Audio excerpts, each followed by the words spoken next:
વડગામ તાલુકા કોંગ્રેસ સમિતિ દ્વારા વડગામ મામલતદાર કેપી સવાઈને તાલુકા કોંગ્રેસ સમિતિના કાર્યકારી પ્રમુખ રફીફ ખાન પઠાણના અધ્યક્ષસ્થાને આવેદનપત્ર આપવામાં આવેલ, જેમાં વડગામ તાલુકામાં પડેલ અતિ ભારે વરસાદને લઈ ખેડૂતોના પાક બાજરી અને મગફળીના પાકને થયેલ નુકસાનના વળતર સંદર્ભે તેમજ ગંભીરા બ્રિજના મુદ્દે વડગામ તાલુકા કોંગ્રેસ સમિતિ દ્વારા આવેદનપત્ર આપવામાં આવેલ, જેમાં તાલુકા કોંગ્રેસ મહામંત્રી જસુભાઈ ચૌધરી, જિલ્લા કોંગ્રેસ ઓબીસી પ્રમુખ મેલાજી ઠાકોર, જિલ્લા કોંગ્રેસ સમિતિના મહામંત્રી સતીશભાઈ વણસોલા, તાલુકા કોંગ્રેસ હાસ્ય હાથ જોડોના પ્રમુખ વીરજીભાઈ ચૌધરી, પૂર્વ તાલુકા પંચાયત પ્રમુખ બદાજી ઠાકોર, પૂર્વ ડેલિગેટ રમેશભાઈ પરમાર, જિલ્લા કિસાન કોંગ્રેસ ઉપપ્રમુખ જવાનજી હડિયોલ, તાલુકા કોંગ્રેસ સંગઠન મહામંત્રી અસલમભાઈ સાંચોરા તેમજ તાલુકા કોંગ્રેસ સમિતિના આગેવાનશ્રીઓ કાર્યકરો ઉપસ્થિત રહી વડગામ મામલતદારશ્રીને આવેદનપત્ર આપવામાં આવ્યું. દીપક અબ્બાસમીર, વડગામ.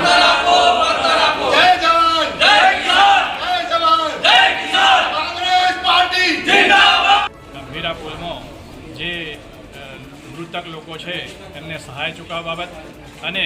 ભ્રષ્ટ અધિકારીઓ સામે પગલાં લેવા બાબતે આજે અમે મામલતદારશ્રીને તાલુકા કોંગ્રેસ સમિતિ તરફથી આવેદનપત્ર આપ્યું. દ્વારા જે હમણાં થોડા દિવસ અગાઉ વડગામ અને વડગામના સમગ્ર પંથકની અંદર જે ધોધમાર વરસાદ વરસ્યો, જેના લીધે ઉનાળુ પાક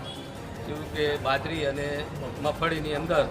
ખેડૂતોને બિસ્માર હાલત થઈ છે. કફોડી સ્થિતિની અંદર આજે વડગામ તાલુકાના ખેડૂતો છે, જેના અનુસંધાને આજે વડગામ મામલતદારશ્રીને અમે વડગામ તાલુકા કોંગ્રેસ સમિતિ વતીથી આવેદનપત્ર આપ્યું અને ઝડપથી સર્વે થઈ અને તમામ ખેડૂતોને વળતર મળે એવી અમે એમની પાસે આશા રાખી છે.